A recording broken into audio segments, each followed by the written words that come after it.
So right out the gate, I will say Ninja Gaiden is so back.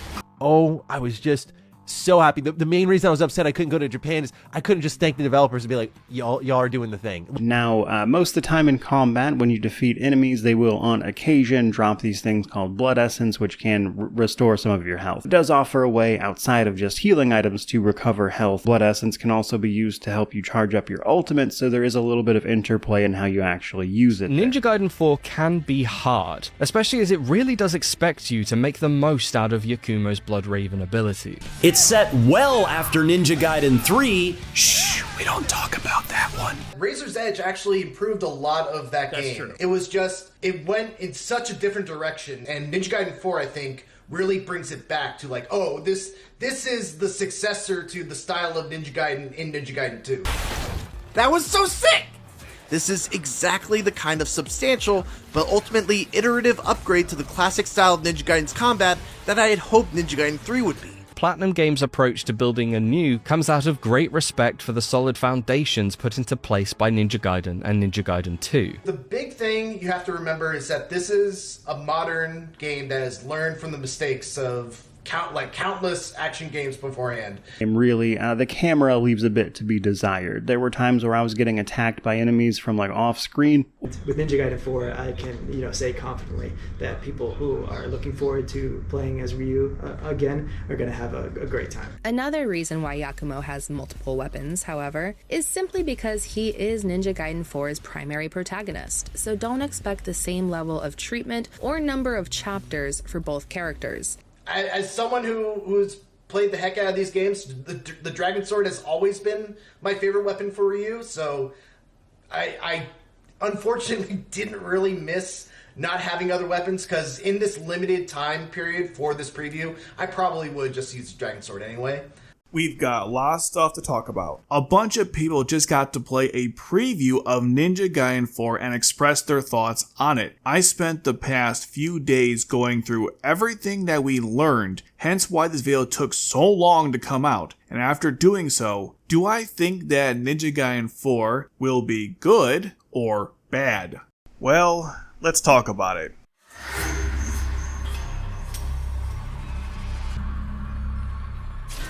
Let's start with the piss poor media coverage, most of which didn't provide enough info on the game. These previews all did similar things that drove me crazy. Let's go through them. Some of the coverage was pure sensationalism, plenty of words, zero substance. Others completely dodged any real criticism or concerns. Liking something is fine, but if you're previewing a game people might pre-order based on your comments, you owe them objectivity, not fanboy hype or tourist level takes. Otherwise, why are you here? Only one article I read seriously addressed the game's flaws while still noting its strengths. Ironically, everyone hated that one the most, even though that person made valid points. And there was another one that at least tried to add something to the discussion. A few video previews in a sea of fluff managed that too. The rest just stated meaningless phrases among the surface level discussion like, "This is awesome," or "Ninja Gaiden is back," or "This is what fans have been waiting for." Don't try to gaslight me. Treating Ryu like this isn't what fans wanted. Now, defenders will say, well, at least they did mention that so far it looks good, but we'll have to wait until we see the final product. What a pathetic way to cover your ass. Bottom line, they played the game and just ignored the bad and clung to the good like it was a press kit requirement. Next, I was disappointed with how little discussion there was about Ryu's role in the game. Almost no one talked about him being reduced to a side character, the controversy over his weapons, and what his role in the story actually is. Instead, people deflected with, "You can use him in chapter challenges," or "He's fun to use," or the classic,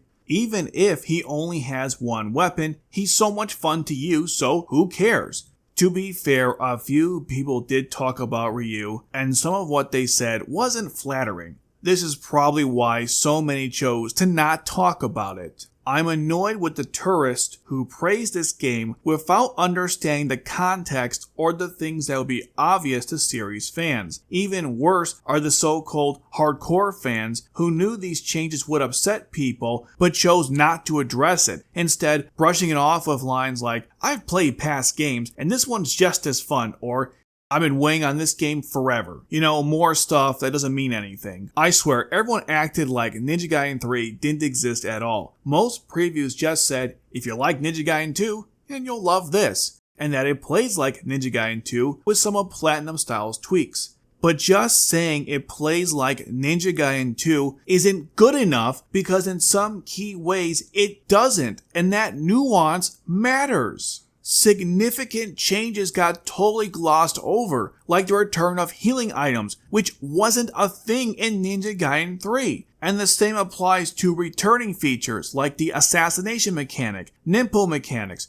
karma affecting currency, and even some of Ryu's movements and moves. I get annoyed when hearing this is what people wanted in a modern Ninja Gaiden game over Ninja Gaiden 3 when Ninja Gaiden 3 did many things correctly, and those elements are in this game, you stupid moron. The obvious question no one seriously answered was, why not compare Ninja Gaiden 4 to both Ninja Gaiden 3 and Ninja Gaiden 2? What features from past games made it in? What got fixed or at least done right? Fans like myself wanted to know this. Instead, the previews seemed designed by new fans for new fans, ignoring essential questions to instead address things like, can you jump into Ninja Gaiden 4 without playing the others? Or do Yakumo and Ryu play differently? The second one is obvious if you just watch the trailers. Even more glaring, the only discussion on Ninja Gaiden 3, which was rare by the way, was where people admitted it was a complete failure. Ironically, one article did mention Ninja Gaiden 3's failure, but that line is a hyperlink to another piece praising the game. You can't make this stuff up. Look, people didn't like Ninja Gaiden 3, and that's fine. But if you want to judge whether Ninja Gaiden 4 is heading in the right direction, comparing it to Ninja Gaiden 2 isn't enough. You have to include Ninja Gaiden 3 in that conversation. I will admit that in my first video on Ninja Gaiden 4, when I discussed Ninja Gaiden 3, I did the same thing, and after replaying the game, there is so much more to talk about. I wish the people previewing this game did just that. Don't worry, I will do their jobs for them in this video.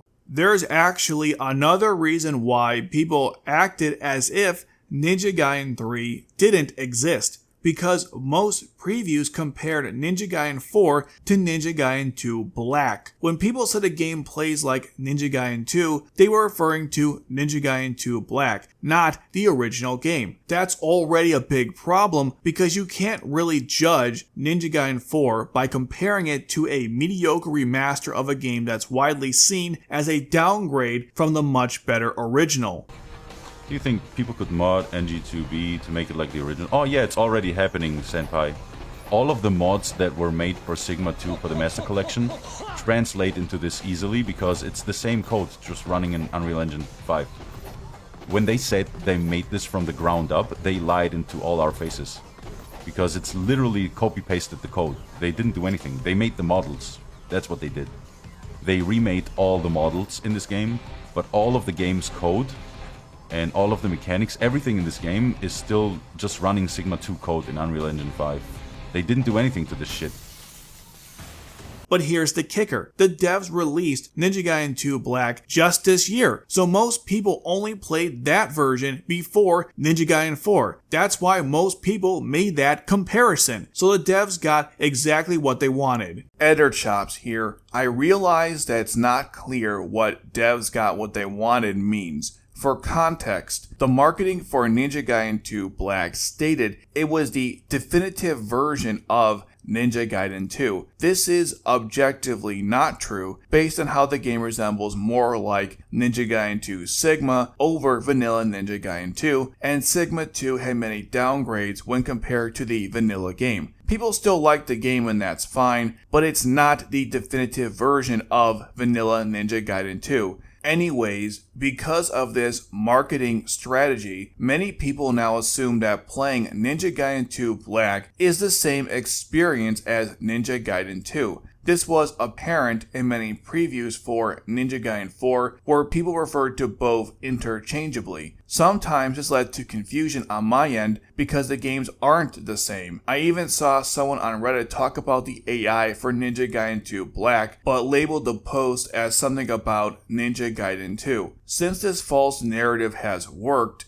this gave the devs the ability to cite Ninja Gaiden 2 as their inspiration for the game when it was really Ninja Gaiden 2 Sigma, but Ninja Gaiden 2 Black is Ninja Gaiden 2 now. One example of this inspiration is the delimbing system. The only reason why this worked is due to the recency bias of releasing Ninja Gaiden 2 Black this year. When people act like both games are the same or only compare Ninja Gaiden 4 to Ninja Gaiden 2 Black, that's how you know the devs won. It is almost like they have successfully rewritten history for possibly nefarious reasons. As a result, that means that people who played this demo probably didn't notice the oddities that veteran fans would have. So yeah, I wouldn't trust anyone who compares Ninja Gaiden 4 to Ninja Gaiden 2 Black only. Better graphics, my ass. Just look at what they did to Ayane's face. Beyond all the sensationalism, the previews were too vague. Instead of focusing on specific details gamers actually wanted to know, most stuck to the obvious surface level points. I couldn't find a single preview that fully explained everything. Instead, I had to piece the story together by watching/reading multiple videos/articles. And even then, it wasn't enough. I had to watch someone play through the game to learn the rest of the information. Honestly, if you can't deliver basic gameplay information, why are you here? I don't care if you think the action is sick, or that Yakumo is the polar opposite of Ryu's personality. I would like a breakdown of the basic mechanics in the game and how it works in comparison to past iterations, something most people didn't provide. Next, strangely, nobody was allowed to record their own gameplay footage. Everyone had to rely on the pre-approved B-roll. I'm guessing it was due to possible bugs or crashes. That makes sense because when I watched recorded gameplay, I noticed some animation errors. The other possibility is that they simply wanted people to see the best that the combat could be from a veteran player over the stupid tourist playing it. To be fair, that makes sense. Despite this, most reviewers insisted they weren't hiding anything. The most baffling part for me was the conflicting opinions on difficulty. Mr. Manny Plays found normal too easy, while others, mostly the casual tourist, said it was tough. So which is it, easy or hard? That's my take on the media coverage. Some articles and videos actually tried to break things down, but most offered no real insight and were a real waste of time. Thank you to those that actually did some journalism instead of sensationalism. For those that did a terrible job, I just have to ask, if the truth is on your side, why lie?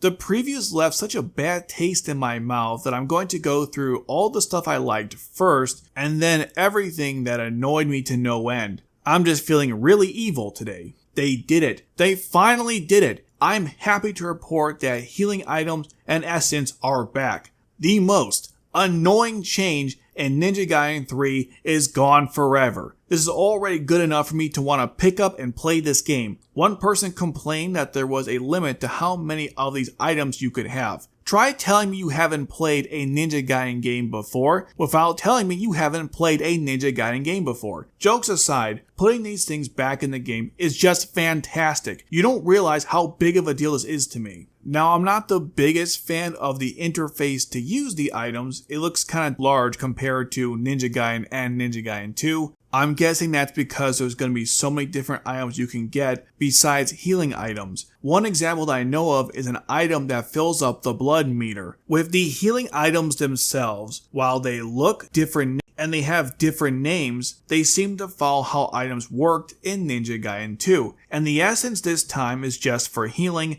not money or nimpo. I will explain that part later. Editor Chops here. Here are some other things I forgot to mention when it comes to the essence in this game. You can use it for charging your UTs like before. It comes in various sizes like in past games, only this time it's more of an RNG thing that determines how big it'll be as opposed to how it was of yellow essence. Finally, I noticed that even if you don't block while running, essence doesn't automatically go to you.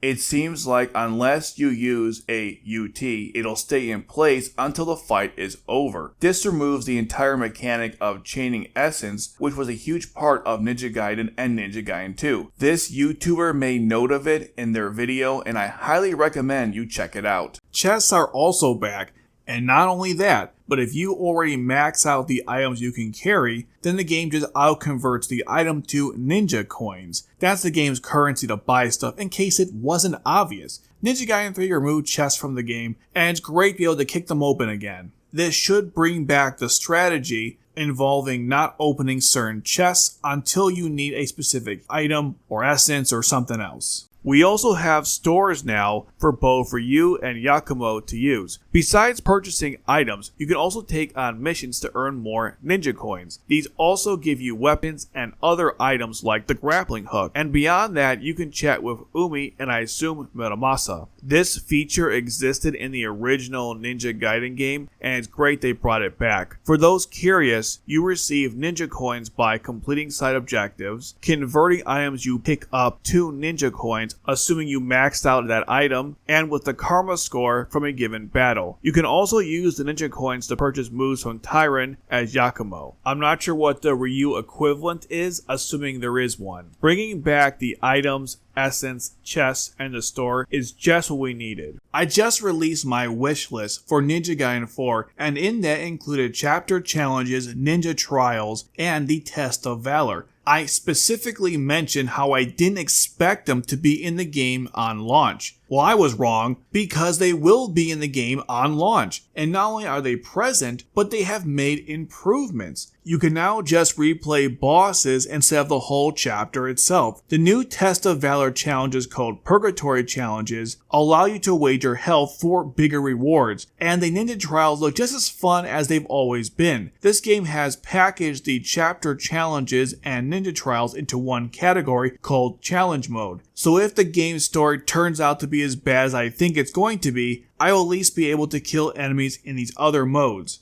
They also said that there's plans for even more DLC besides cosmetic stuff. So does that mean more modes? We'll have to see. One of the new mechanics in this game is the grappling hook, which allows your character to move around the battlefield even faster and traverse the area in a completely new way. Of course, this leads to even more crazy stuff you can pull off during combat. One example in the demo was when the character was grappling onto a drone or other flying enemies, which led to a combo that ended with an Azuna drop. This will allow players to make even more use of their environment. Although some of the situations did seem overly contrived even for a Ninja Gaiden game, especially the platforming sections, and some complained it didn't always work correctly. That seemed more like a skill issue to me, but it's something to keep in mind for the future. This is one of the new things in this game that I have mixed feelings about, but in this case they're mostly positive, at least for right now. One thing that the GameSpot preview mentioned is that this Ninja Gaiden game will be whatever you want it to be. Well, at least from a gameplay perspective, since you can't control who the MC is. To do this, they have added a ton of accessibility options to alter how the game plays. This seems just like Doom: The Dark Ages, which also had a similar feature. The comparison seems appropriate since, just like Doom, Ninja Gaiden games might have similar cores, but play differently with each iteration. The accessibility options I know about include Alter Auto Block, Alter Auto Heal, Highlight Enemies, Highlight Objects, Toggles for Blood, and Auto Skip Cutscenes. My favorite among these is the Auto Skip Cutscenes option, since so far I don't like the story, and even if I did, it's still annoying to have to go through all those cutscenes every time when replaying the game. And keep in mind, there's a bigger attention towards the story for this one compared to past Ninja Gaiden games. Now let's talk about the difficulty settings. The difficulty can be changed on the fly and consists of 4 levels: Hero, Normal, Hard, and Master Ninja. For some reason they stopped using creative names like in the past. Master Ninja can only be unlocked after completing the game on any of the other difficulties. I am not happy with the ability to change difficulty on the fly, but according to one article, Master Ninja changes enemy stats, placement, waves, and enemy behavior so they will become more aggressive. It doesn't mention how the prices in the store work on harder difficulty settings or item placement. Still, this is a good thing as it acts similar enough to how the higher difficulty settings in past games worked, minus the fact that they aren't locked in, although I do have some questions about this. If you set the game to Master Ninja, then fight a wave of enemies unique to the Master Ninja difficulty, but then switch it back to normal, do those enemies disappear or do they become weaker? If I beat most levels on normal, but change the difficulty to Master Ninja on the last level, do I get the achievement for beating the game on normal or Master Ninja? We'll have to wait for the game to come out to get these questions answered. Next, let's talk about Hero Mode, which will have features like auto block and auto heal to make the experience easier. It's supposed to be a training mode for new players who might have been intimidated by Ninja Gaiden's reputation for being difficult. The idea is, as the player gets better, the player will change the settings to make the game harder. This is certainly one way to handle this, but if you know going in this game is difficult, then maybe this is just not the game for you. This is why I don't play Souls games and would never demand if I did to make it easy for me. But I know that this is part of their push to make the game more accessible to more people. I can tolerate these changes as long as the game still retains the classic Ninja Gaiden bullshit that we all know and love. I am curious to see how many different accessibility options there will be and how much can be customized. Will they go too far here or strike a good balance? Another concern here is, do these customizable options dilute the game? Meaning, will beating vanilla Master Ninja be considered the same level of accomplishment when compared to the past games? I'm hoping this follows how skulls work in Halo. While I'm not the biggest fan of how customizable this game will be, if this is the only way to make a new Ninja Gaiden game profitable and it can still appeal to the hardcore players, then in theory it's okay. It's just going to be a major adjustment for many players just like myself. Real quick, photo mode will be in this game. Yes, another thing I wanted that will be in it. I can't wait to capture the most absurd stuff in this game and more excited to see what fans cook up. I know this was already discussed before, but if you didn't know, this game will feature a training mode. It is a feature you can enter from the main menu. You can also practice moves after buying them from Tyran and even go into it from the menu during the campaign. I hope it follows something like Super Smash Bros., but we'll have to see. So far the mode is similar to how standard fighting games handle stuff like this, where you can practice certain moves as part of a series of objectives. I assume there will also be a more free-for-all training mode, and side note, I hope this game has the same options from Ninja Gaiden 3 where you can turn off the annoying tutorial stuff. Here's another quick one. According to Mr. Matty Plays, he picked up an item that boosts his stats.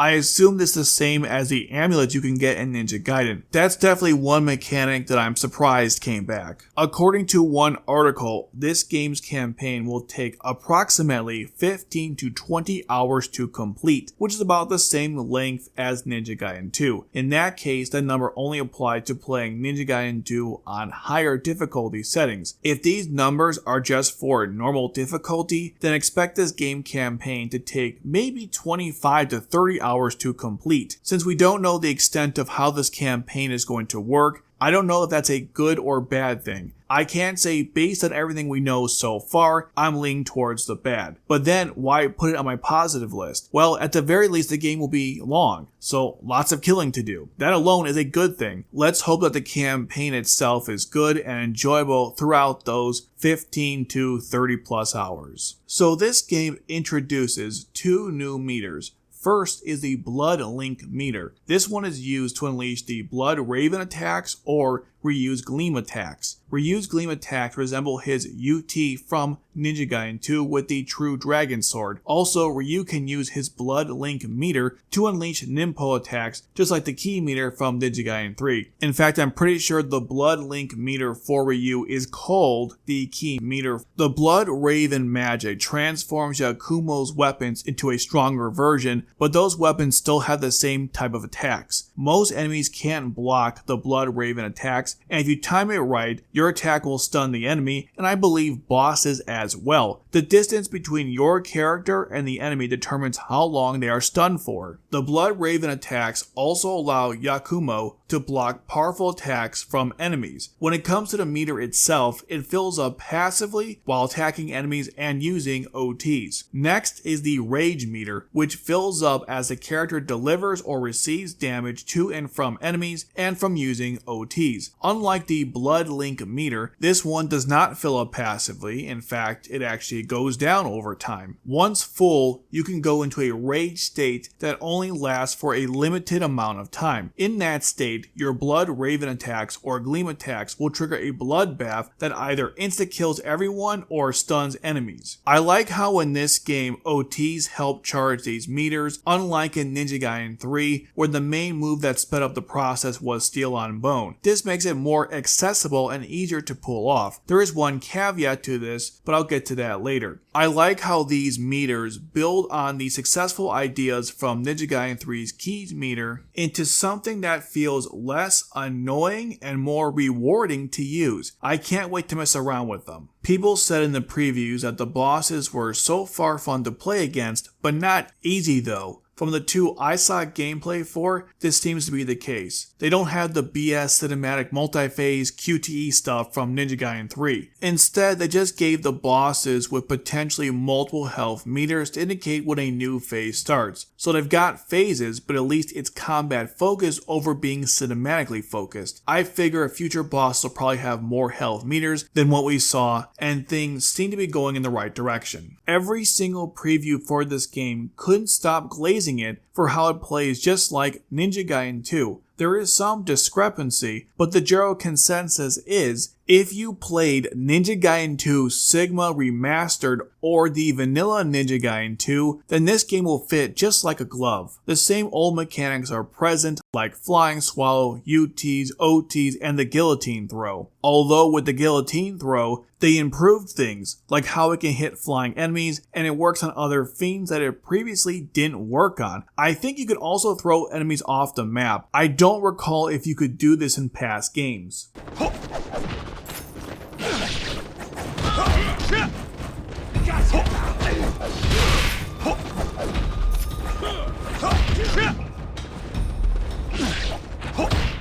What I find so funny about this comparison is that it isn't even accurate, because this game plays more like a combination of Ninja Gaiden 3 and Sigma 2 than just the original Ninja Gaiden 2. The sliding movements, the assassination moves came from Ninja Gaiden 3, as did the gliding mechanic. Even the key meters also from Ninja Gaiden 3. And the Blood Raven and Bloodbath attacks are the next version of Steel on Bone and the Rage meter. Of course, if you didn't bother to replay those games, how the heck would you know this? So actually this game plays more like Ninja Gaiden 3 with healing items and essence from Ninja Gaiden 2. It's incredible how incompetent people's coverage of this preview were.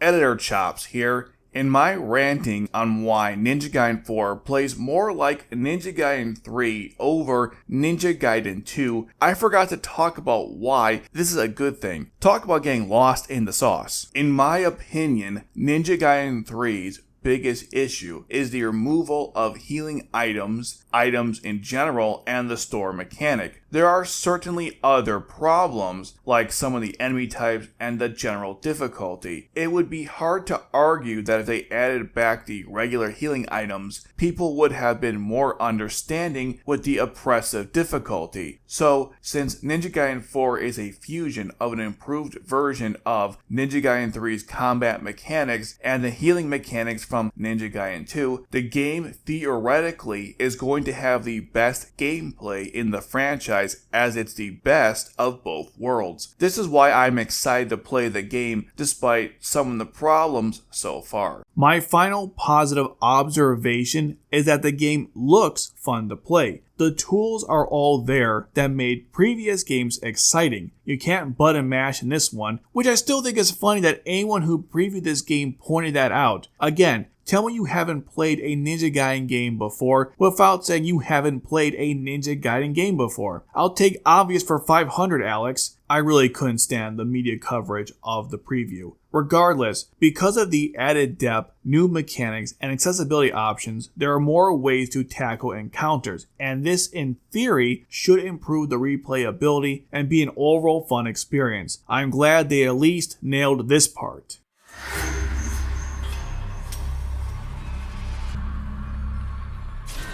We finished the positives, so now it's time for the cons. The things in the preview that were bad or outright pissed me off. This is where the toxic positivity I spoke about earlier is going to come into play. Many of the issues were glossed over by people previewing the game, which was inexcusable and doing a disservice to the viewers. Some of these issues I just found from watching the basic gameplay without anyone's terrible commentary. Well, at least here, we can have an honest conversation about the pros and cons of what we know so far. You know that the head person behind this said they weren't going to follow modern trends, right? Remember that? So why the fuck are the levels ruined by having this yellow crap everywhere? The yellow coloring you see is designed to indicate to players things you could interact with and where you're supposed to go. It's one of the modern ways games baby players. Maybe for a sandbox open world game I can kinda get this, but Ninja Gaiden is a linear series since the second iteration. You can only go in one direction, and the only exploration involves finding items along the way or discovering the Test of Valor challenges. It is so depressing that these developers think so low of their players that even in a simple action-adventure linear game, they need to add the yellow paint in case, God forbid, a player gets lost for a few seconds. And it turns out they aren't wrong. I watched one gameplay where the person got lost despite having the yellow paint. Having yellow paint in these levels feels out of place to the point that it ruins the immersion and it trains the players to ignore other things, because if it isn't yellow, you can just ignore it.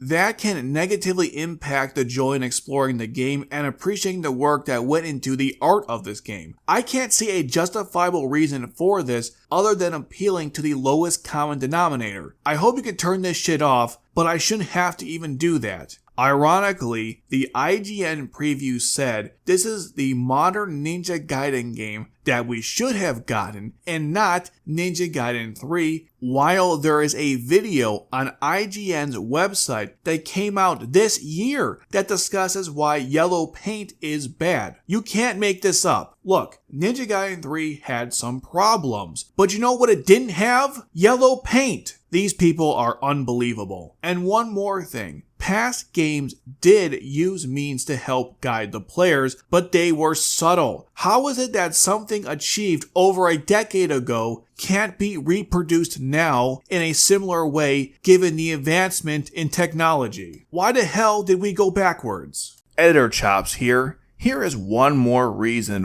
why I'm upset with the yellow paint. Besides what I showed as an example of subtly showing the player where to go, Sigma 2 and Ninja Gaiden 3 added a mechanic that allows you to sense where to go. They even incorporated it into the lore, since ninjas could, through supernatural or other means, just sense things. The mechanic was great because it isn't disruptive or immersion breaking unlike yellow paint. You could play the entire game and forget it existed. I don't understand why they didn't just bring back this mechanic instead of using yellow paint. It's remarkable how, despite the superior options that they had, they went with the typical modern gaming bullshit. They must think that the players are so dumb that sensing the path isn't good enough anymore. For this section, I'm going to spoil the prologue for Ninja Gaiden 4, so skip to this timestamp if you want to avoid spoilers. Let's move on to more serious stuff. You know what I'm talking about.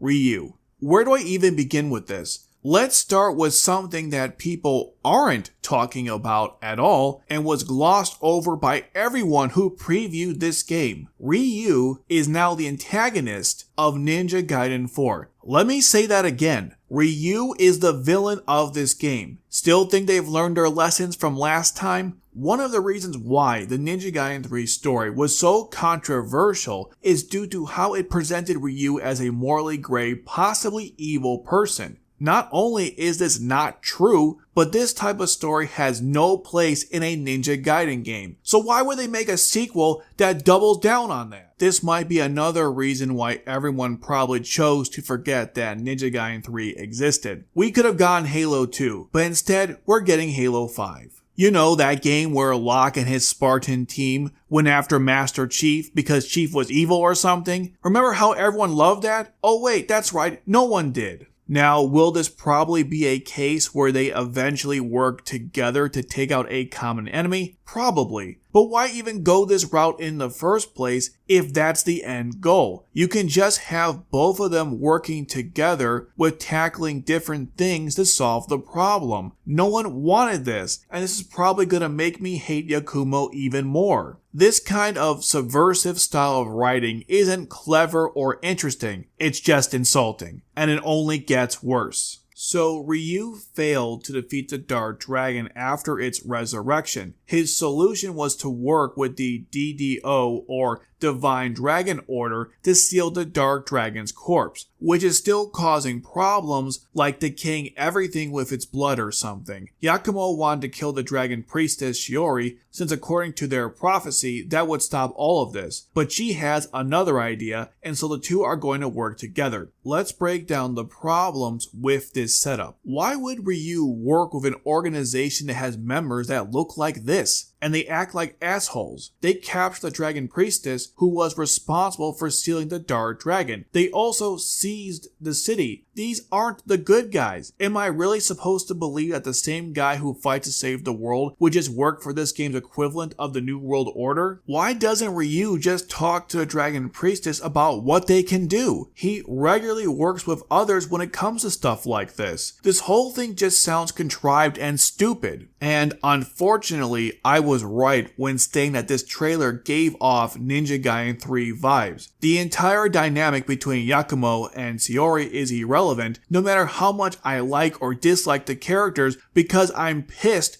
with the treatment of Ryu and the story setup. Making him a possible antagonist is bullshit and shows that they've learned nothing. Respecting what came before, my ass. The next Ryu controversy is that he only has one weapon in the base game. This seems to be the case for his range weapons. I guess they are retiring the other shuriken types and bows. Don't worry though, because they state that he will have DLC weapons. I am confused about this because the article states that this DLC weapon will be in the Deluxe Edition. In the Deluxe Edition, they only offer the Blade of the Archfiend skin for the Dragon Sword. Maybe the guy was referring to future DLC content in the Deluxe Edition, but if that were truly the case, why even mention the Deluxe Edition at all? Just say it'll be in future DLC. Now the other part is, how will this work in gameplay? In the sections of Yakumo, you can see the different weapons he has available to him. Throughout the gameplay, you can see the dynamic weapon switching in effect. With Ryu instead, you see the Ninpo spells. So how is this going to work with different weapons? I have two theories. Theory 1 is you can only have one weapon at a time, just like the ninja tag missions from Sigma 2. So this means you would have to restart the chapter with a different weapon. Or you have Theory 2, which is you can replace the Ninpo spells with a different weapon, giving Ryu the ability to carry up to 5 different weapons. The latter seems odd because you don't use Ninpo spells unless the meter is charged enough. It seems like they would have to circumvent their own mechanics to make that work. But regardless of which approach they go with, Locking Ryu's arsenal of weapons behind a paywall is unacceptable. It is anti-consumer since players have to pay extra money to get access to these weapons, and false advertising since Ryu is showcased prominently on the cover of the game. Now, there's a bit of a split in the fandom on if the developers have learned from past mistakes, to which I say yes and no. I already discussed the fixes from Ninja Gaiden 3, but also the regressions as well, and there's more of that to come. What about the weapon situation? My answer is no, but this depends on how you frame the argument. If the argument is that Ninja Gaiden 3's initial gameplay was boring and with only one weapon it lacked variety, then yes, Ninja Gaiden 4 won't have that problem. Yakumo will have up to 4 weapons, so that means you'll have on launch 5 weapons with more to come. But that's not how I frame the argument. I don't disagree with it, but it ignores the Ryu factor, because after coming from Ninja Gaiden 2, people wanted to again have access to Ryu's arsenal of weapons. His specific arsenal of weapons. Not having access to those weapons is what pissed people off. Notice how with Ninja Gaiden 3's additional characters Momiji, Kasumi, and Ayane, no one cared that they only had one weapon. People are more upset that Rachel didn't make an appearance, this guy included. The reason why no one was upset is 1, they aren't main characters, 2, Ryu already had a full arsenal of weapons, and 3, most importantly, there was no precedent for them to have many weapons. In the past games they only had one, so no one expected them to have any more. With Ryu, there was a past precedent for Ryu to have multiple weapons in the base game, and by not doing that,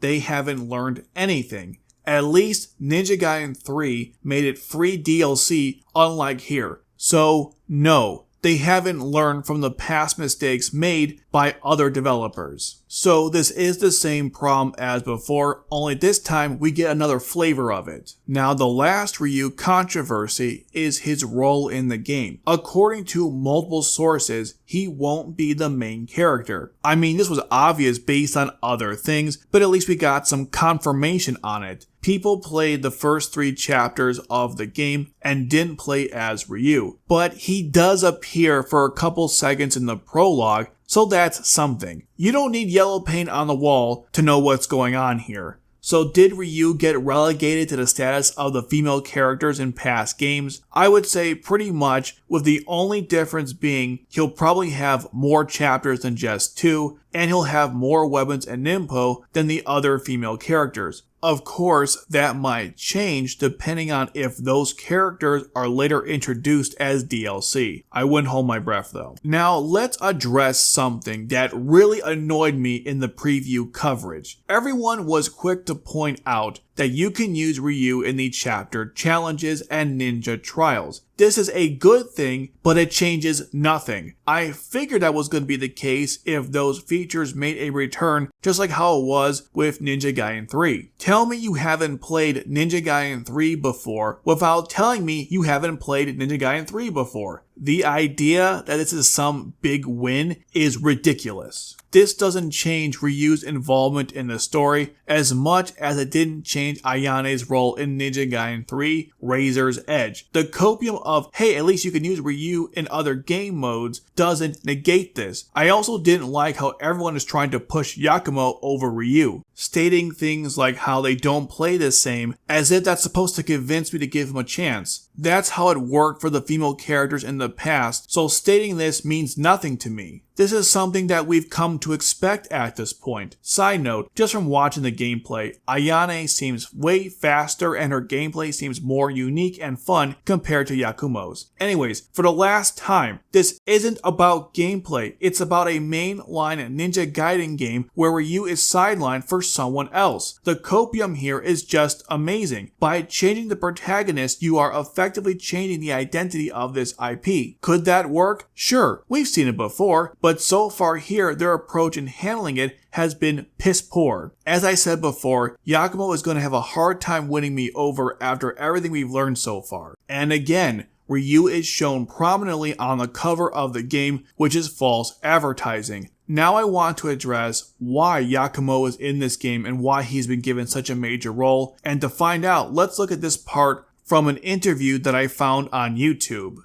Introducing a new character and the challenges of people saying, hey, I want Ryu Hayabusa. I don't know about, Yakumo in general. Like, how do you balance that in keeping the fan service, happy? So touching on the new protagonist in Yakumo, this was actually a proposal from Platinum Games to introduce a new protagonist, but also one of the reasons why I wanted to do it was to bring a fresh experience to new players after more than 10 years since Ninja Gaiden 3 came out.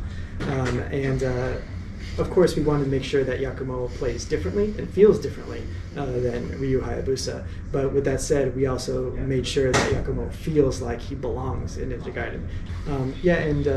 Speaking from the Platinum Games perspective, at Platinum Games, we recognize how important Ryu Hayabusa is to the Ninja Gaiden series and experience. And from the very beginning of the development of this game, we made sure that Ryu Hayabusa would be fully playable. From there, we discussed and thought about what role he would play in the story. And his relationship with Yakumo. And with Ninja Gaiden 4, I can say confidently that people who are looking forward to playing as Ryu again are going to have a great time. Okay, so for the Ryu fans, don't have to be worried. they're in good hands. Yeah.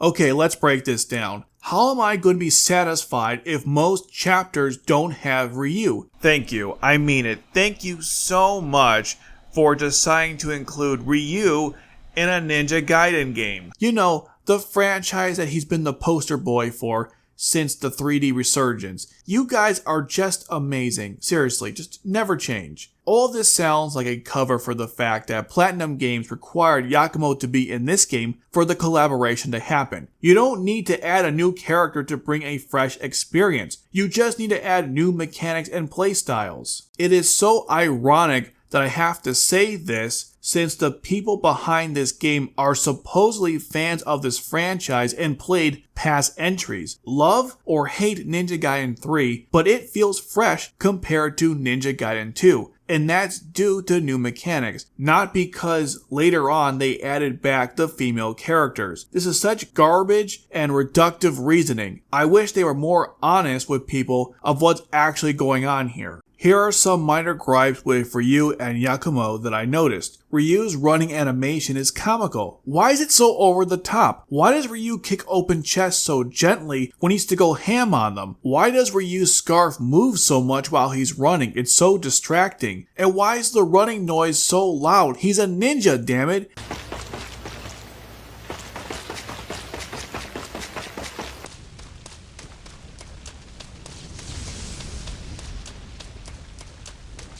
I mean, there's footage of him running and making so much noise, and yet the enemies don't even notice. Ninja Gaiden 3 did a better job in its limited stealth sections. Many state that Yakumo feels too light, and yeah, I can see that by the way he moves, but I'm gonna have to wait and see when it comes out to judge that. Or, they could just give us a demo. I noticed in the gameplay that the limbing is limited to arms and nothing else. So the OTs are starting to get repetitive, and the animation and brutality seems like a downgrade from Ninja Gaiden 3, which had the most insane OTs in the franchise.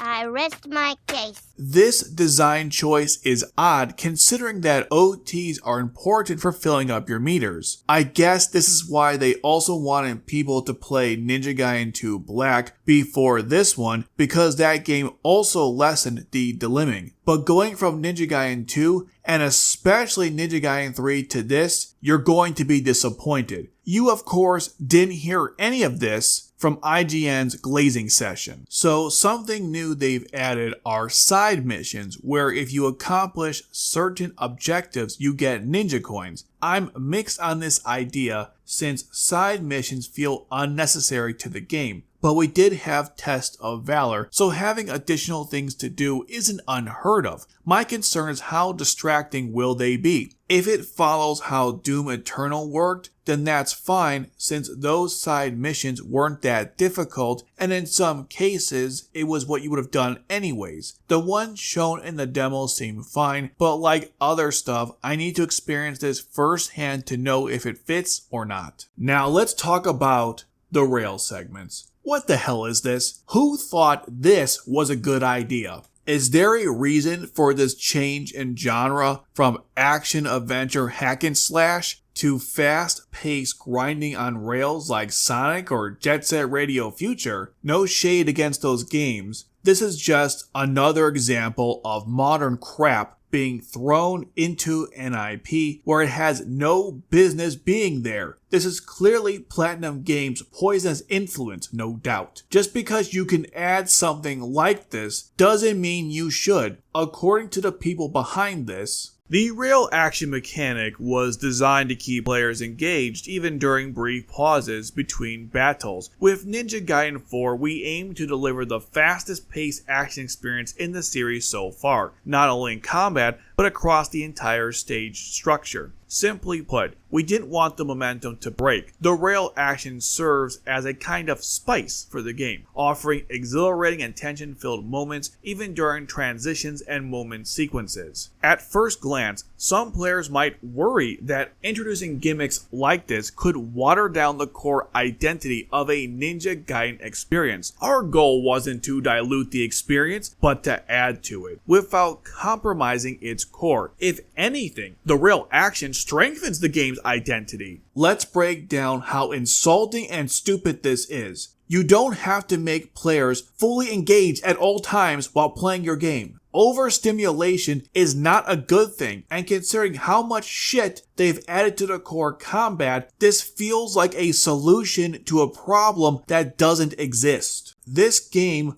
moves faster in general, which might be a problem for some people, and this is coming from someone who has beaten the past entries. Now, in past games, there was nothing wrong with just running around for a few minutes after an intense battle. Sometimes you need a few minutes to just take a break and run along the walls. And even then, the breaks in between combat sections weren't that long. It's almost as if these people think that the players are just going to get bored after not killing anyone for a few minutes, close the game, go on TikTok, or play some slop live service game. I doubt that people that have a short attention span will even play this game anyways when there are games that have better and more frequent dopamine hits. For the players that do want to play these games, we know from past games which these people totally played disproves this argument. And yes, this does dilute the core of Ninja Gaiden because this is a brand new gimmick designed specifically because the developers believe that the core gameplay isn't good enough from past games to keep your attention. Think about how insulting that is, and Team Ninja was fine with this? Things really did go to crap after Itagaki left. When I saw this in the trailers, I figured it wouldn't be that long or prevalent. But no, I was of course wrong, because it is. I got so annoyed watching endless minutes of this rail riding. By the way, in the same interview, they said this in context to the early chapters. These chapters serve as an introductory arc in every sense. They pack in all the essential gameplay elements that players will need to carry into the rest of the game.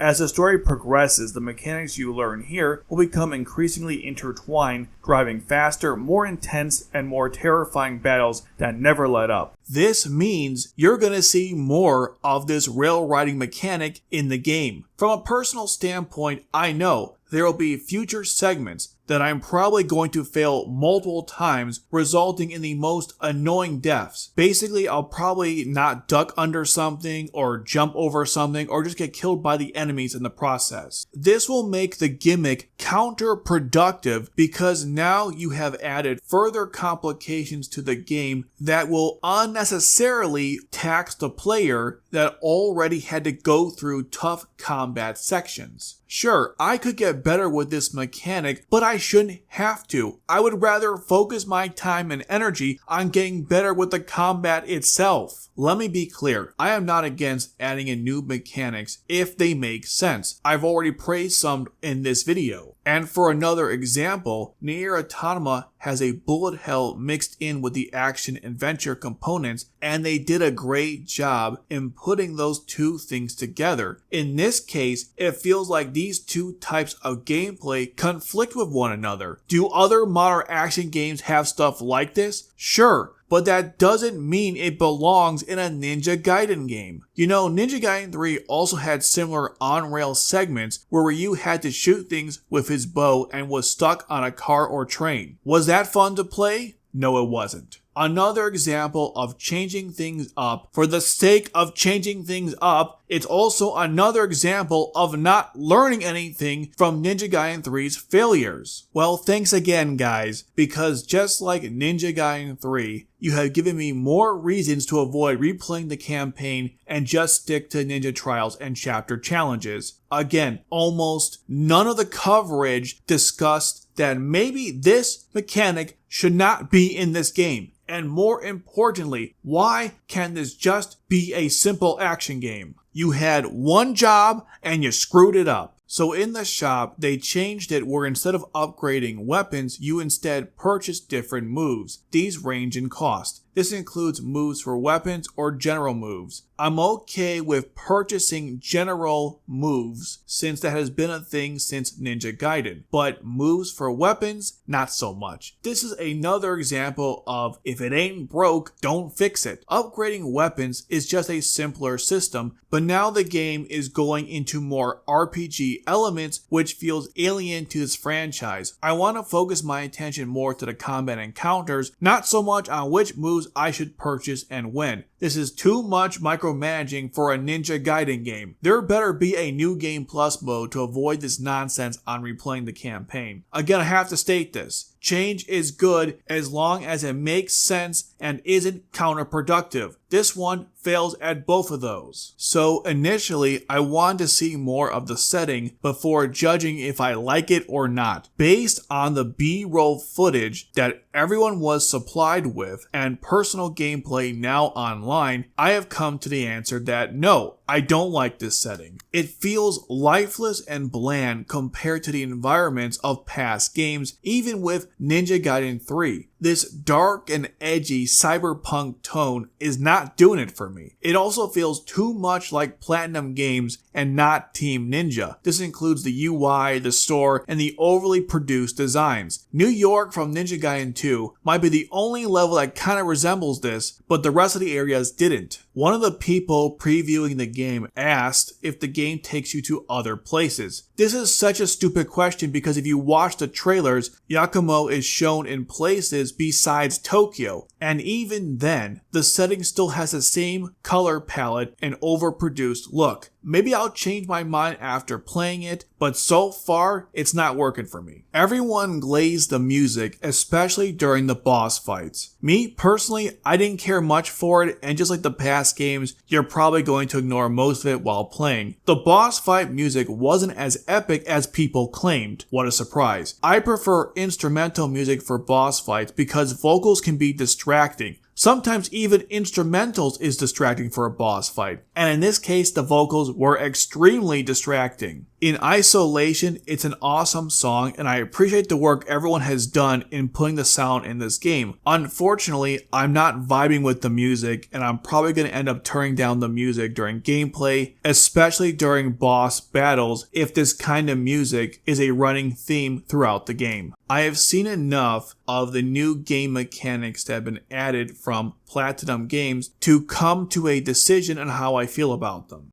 The new parry system is an overcorrection. The old dodge and counterattack system is better. What was that about going against modern trends? Yeah, more bullshit. Perfect dodge seems fine as an acceptable evolution of the older dodge mechanic. Dynamic weapon switching should be fine as long as it meets the criteria that I talked about earlier, and the slowdown time should be fine as long as it doesn't make the game too easy. The quick dodge recovery button seems a bit much, but if you are catering this to new players, then I guess you have to include it. There are also annoying walking and talking segments that ruin the pacing of the game. Ironic that these exist, considering earlier in this video we discussed how they want to make sure they keep players engaged at all times. I can't think of a better way to disassociate players than by slowing down the game to a grinding halt for these sections. Then there are the blue and red arrows that are supposed to tell you where enemies are coming from to help you dodge their attacks. The enemies this time around are more telegraphed than before. They decide to double down on the blood blaze mist that surrounds enemies in Ninja Gaiden 3 before they try to grab you by adding in those exclamation points that appear on the enemies and on Yakumo or Ryu. These changes are too much. I don't need the game to hold my hand throughout, and I hope you can turn off these assisting tools. In summation,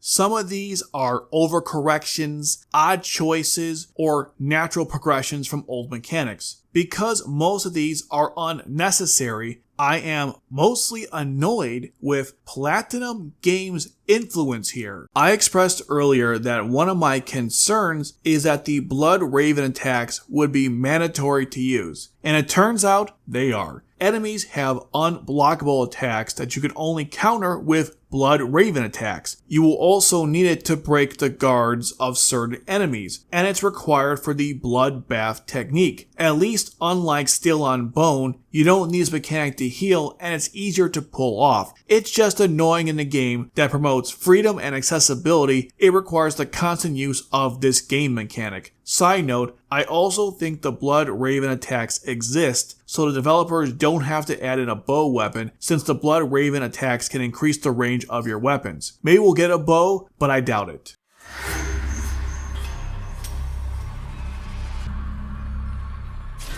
In conclusion, from everything that I went through, Ninja Gaiden 4 has a lot going for it. They brought back and improved the much needed legacy stuff, improved on things that worked from Ninja Gaiden 3, added fun new game mechanics, and focused on the combat depth. At the same time, they still fumbled the ball with doubling down on many problems from Ninja Gaiden 3. They also just added things that have no place in this game simply because they exist in other titles from Platinum Games. To me, a great way to summarize the problems comes from this part in this interview. Because this is a brand new number title being delivered more than 10 years since the last one, we felt it was necessary to evolve every aspect of the game experience. You know, you don't have to evolve every aspect of the game experience. Just because you can add something doesn't mean you should. Crazy idea, I know. Here's another one. If it ain't broke, don't fix it. If you can't add, don't subtract. Watching the previews reminded me of that quote of George Lucas that people love to play in cases like this, where he said,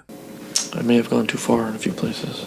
Learning that Platinum Games doesn't have most of their veteran people anymore gives us further insight to what's going on here. This is a green team handling a major project and making serious mistakes along the way. It would have made more sense to make a simpler game first that would be a proof of concept and not make too many changes. Then, in Ninja Gaiden 5, you can start to go a little crazy. There's a fine line between improvements that make sense and improvements that show signs of getting lost in the sauce. It seems like a lot of these fall into the latter category. One of the reasons for that is because this is a collaboration between Team Ninja and Platinum Games. That's why Yakumo became the MC, that's why the game is flashier, and has all these new changes that are more in line with their games. For some reason, even though both studios are working on this one, it feels more like a Platinum game title simply because Ryu has been pushed aside, among all the other changes. it feels like Platinum Games is just using this IP to become relevant again since they haven't made anything good in a while. While I'm happy with some parts of this game, I can't in good conscience just say that this game is amazing, say stuff like Ninja Gaiden is back, or we're back, or this is a game you've always wanted to play, or more nonsensical bullshit, because some stuff isn't great, and it's frustrating how people glaze this game with little to no criticism.